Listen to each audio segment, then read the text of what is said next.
This is another game of Axis&Allies D-Day, a gameplay video.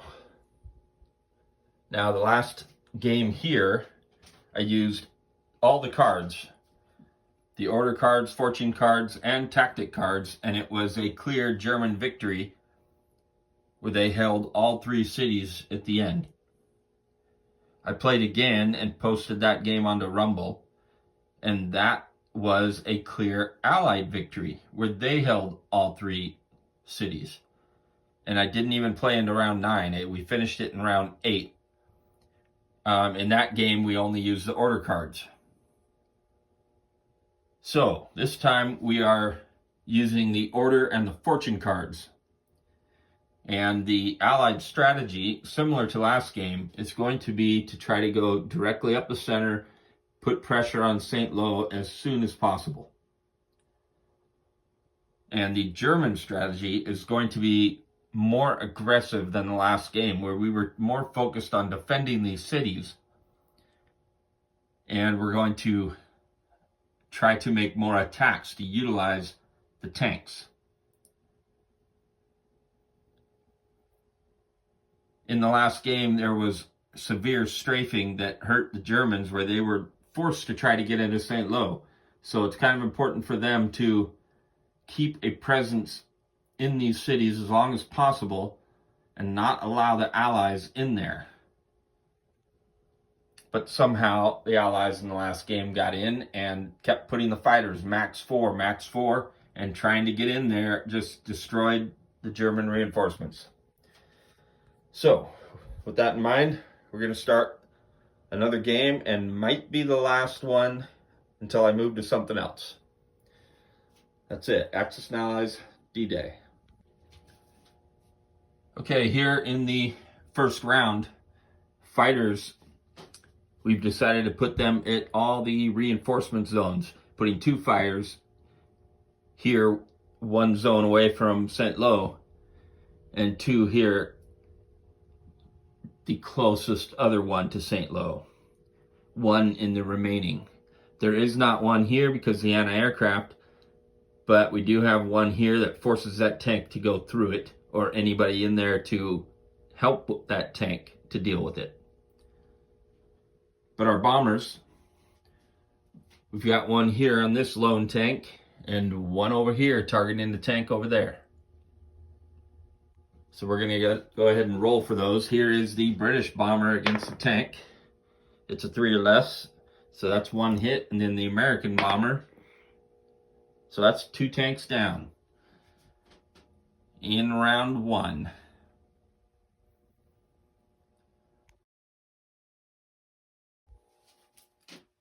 So about to conduct 1 round of combat, but before we do that, the Allies have had 2 fortune cards go against them.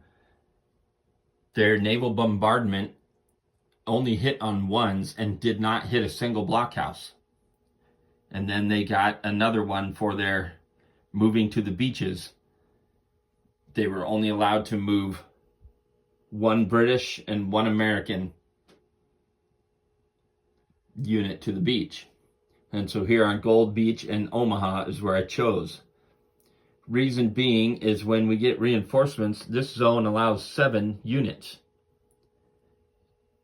Now we've still got room for 2 more over here because the blockhouses took out the armor and the artillery.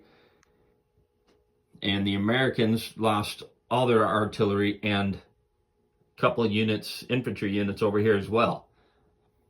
So the early going is going towards the Germans. But we'll see how that goes. We chose to move these 3 infantry here to just to really give us a shot at that tank. We've already eliminated 2 via the bombers. Thought about moving in here just to take up some time, but that's 3 infantry and 1s. It just seemed like a waste. They could get shredded and probably not even get a single hit. So we're getting ready to do 1 round of combat. And of course here on Omaha Beach, they're probably going to get tore up. But we'll have all that room for whatever units we have coming in. Over here we chose to move the paratroopers to join the other 3 who couldn't move. That way at least you got 6 infantry together. And that is it, continuing in round 1.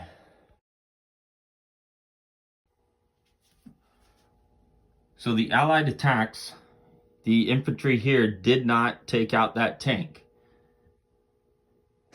Their attack here, there's 1 German infantry gone and a couple British infantry gone.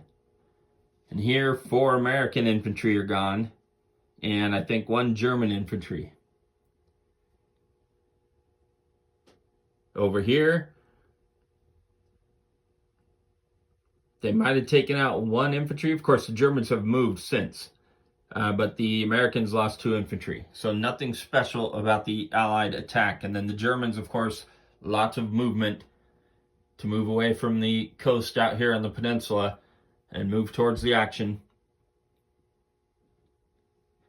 Something of note here, the anti-aircraft that was here moved back into St. Lo. As stated in that last game, the Allied fighters just strafed very well, and as a German player, I'm trying not to repeat that. So there was no hits on strafing. We survived through that, and over here, since the tank couldn't move, we decided to move everything into that zone. And since these 2 amphibious assaults were not allowed to move to the beaches, that gives us a little bit of time to clear this space and hopefully save that tank. The other tank that was over here did move into Caen. So again, there's usually Allied pressure on Caen right away, and that has flipped. So 2 fortune cards in this first round went against the Allies. We'll see if they can fare better in the next round. Germans are about to make their attack.